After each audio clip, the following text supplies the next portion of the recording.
Hey guys, that's Ricky J here. Welcome back to another 1 minute Hot Wheel car review.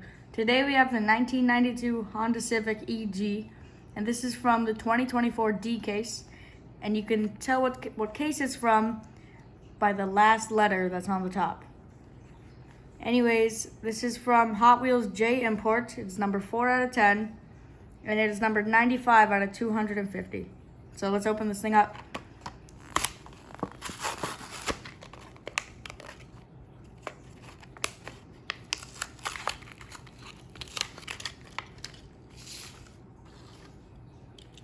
This is definitely one of my favorite Japanese cars.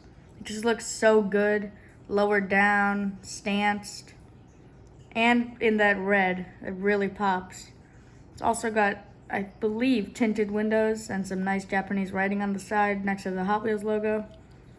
And the rims are just amazing.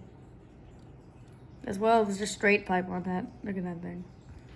Anyways, that's it for this video. Make sure you check out all of my other 1 minute car reviews.